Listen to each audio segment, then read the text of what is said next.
In a tit-for-tat move today, Pakistan has bombed neighbouring Iran. It came a little more than 24 hours after Iran conducted missile strikes on terror groups in Pakistan. And this has led to fears that another war could break out at a time of the growing global war. But here on Gravitas, our question remains the same as last night. Can Pakistan really afford it? Can Pakistan really go against Iran, one of the world's most powerful weapons manufacturing countries? Is Pakistan ready to be hostile with 3 neighbours? And before we explore that, here's what happened so far. On Thursday, Pakistan said it used killer drones and rockets to strike militants inside Iran. The Iranian media said several missiles hit a village in the Sistan-Balochistan province that borders Pakistan. 9 people were killed in Pakistan's strikes, including 4 children. Pakistan described the strikes as a series of highly coordinated and specifically targeted precision military strikes against terror hideouts.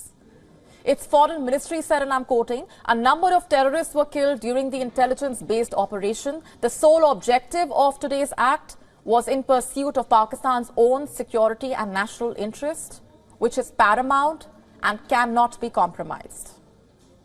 So how did Tehran respond?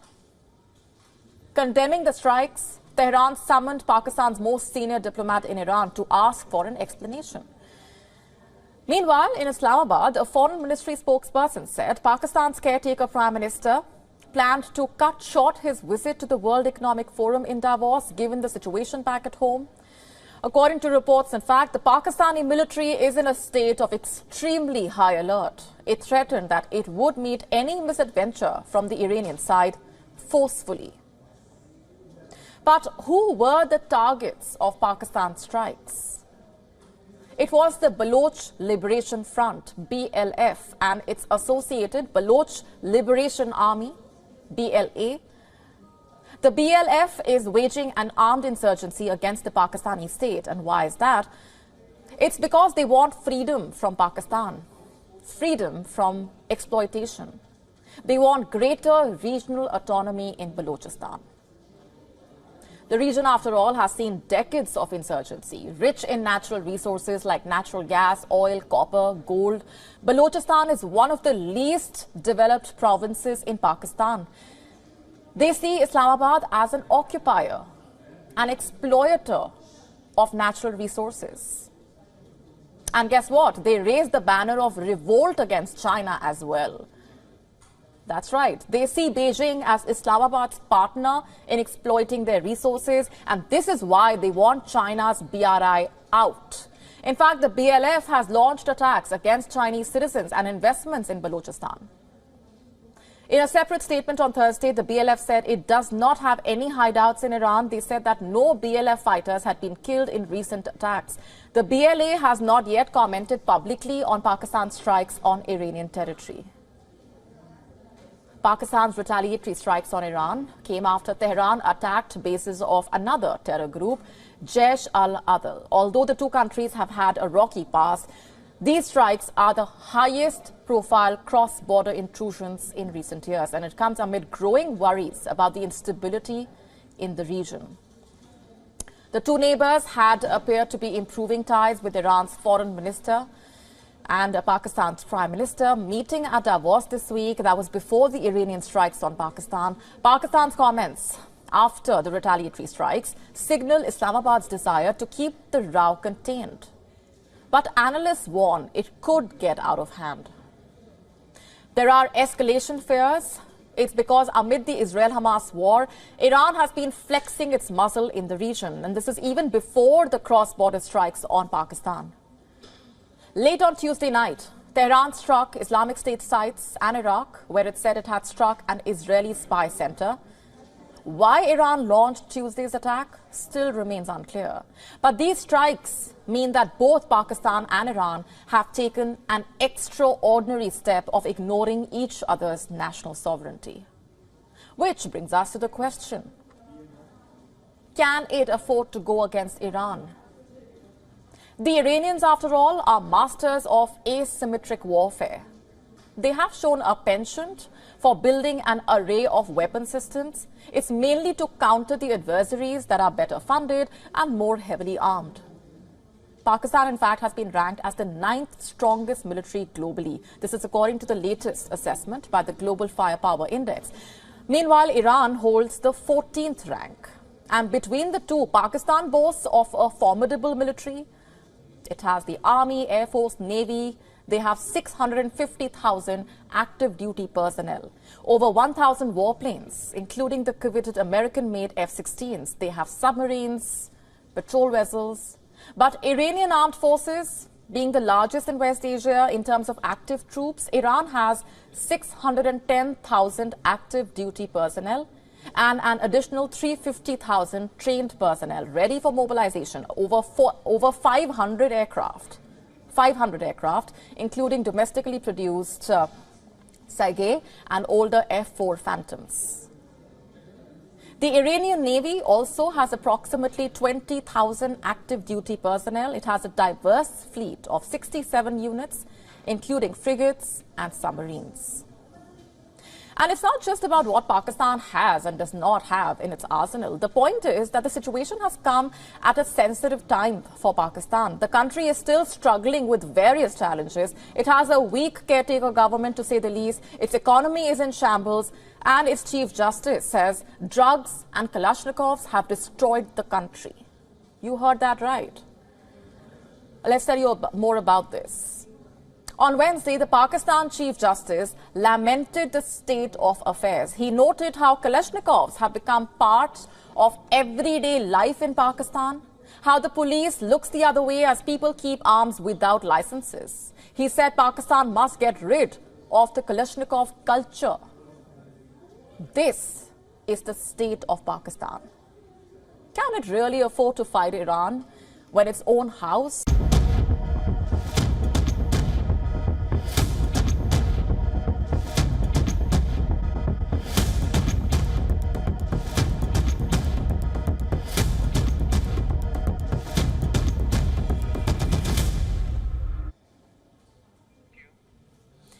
And moving on for now, not all wars are fought on the battlefield.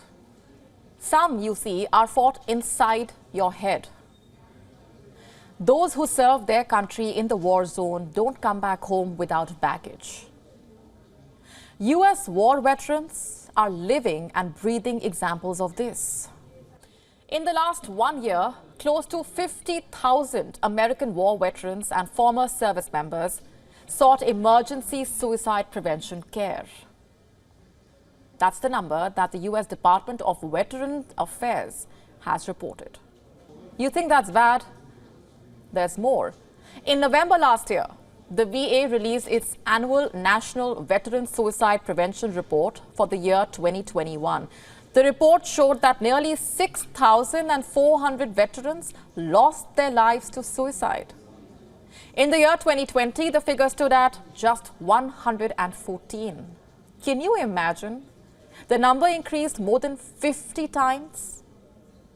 2021 was the first full year of the COVID-19 pandemic. There was greater financial strain, housing instability, higher anxiety, depression levels, also barriers to healthcare. And here comes the more troubling aspect. Yes, there is more. That same year, there was also an increase in firearm availability, and 72% of veteran suicides involved firearms.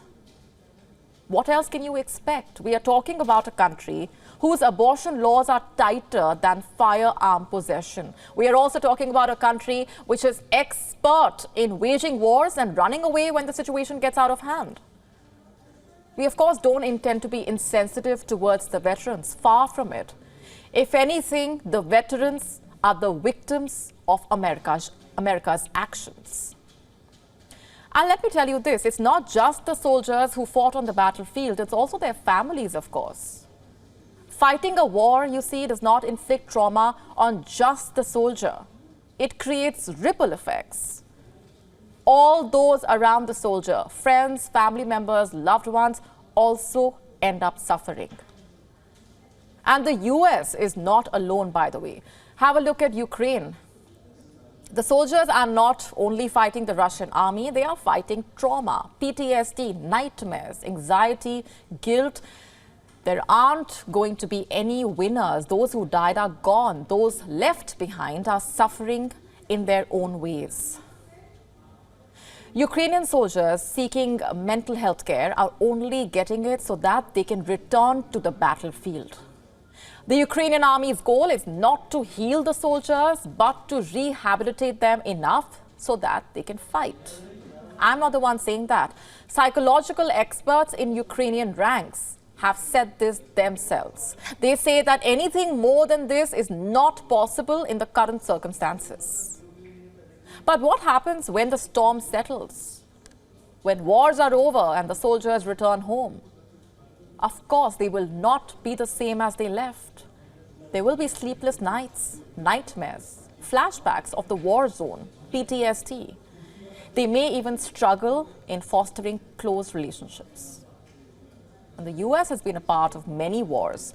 We won't even go that back in time. Let's just consider the last century. There was the Spanish-American War, the two World Wars, the Korean War, the Vietnam War, the Desert Storm. Millions fought in the wars. Hundreds of thousands died. Those who survived are living with the trauma. What happens to them? There is no denying that the US is trying to help them. It has a few policies in place, of course, to provide emergency mental health care. But is that enough is the question. Isn't prevention better than cure?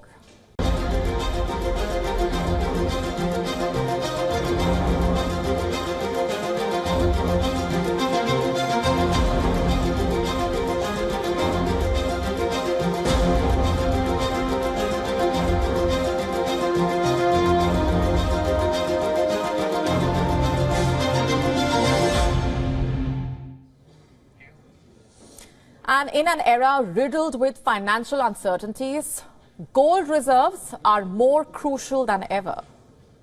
Which countries in the world have the largest gold reserves? Why is this significant?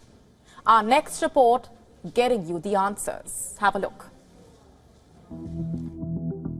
In times of economic instability, gold stands as a beacon of stability, instilling confidence in a nation's financial health. The mere presence of gold reserves bolsters currency stability. Diversification plays a crucial role. Gold is a tangible asset which enables countries to mitigate risks tied to fluctuations in the value of other assets. Which are countries with the largest gold reserves? Here's the list. The United States, topping the charts with a staggering 8,133.46 tons of gold. Germany securing the second place with 3,352.65 tons. Italy having 2,451.84 tons. France not far behind with 2,436.88 tons in its kitty. Russia showcasing its might with 2,332.74 tons. China commanding attention with 2,191.53 tons. Switzerland holding 1,040 tons. Japan crafting its economic strength, retaining 845.97 tons. India ranking 9th, yet impressive with 800.78 tons. The Netherlands rounding out the top 10 with 612.45 tons. India ranks ahead of countries like Saudi Arabia and the UK. What is also interesting when it comes to gold in India is the amount of bullion households own. Reports from 2023 state that Indian households possess a whopping 21,000 tons of gold. But why is having gold reserves so crucial for countries anyway? The most important reason behind countries stockpiling gold is that it is a stable storehouse of value. This precious metal has historically bolstered the value of a country's currency. Many nations view gold reserves as a way to maintain their currency's stability. A strong backup in times of economic uncertainty. Some countries even utilize gold for settling trade imbalances. The precious metal can serve as collateral for loans, too. Diversification is another reason.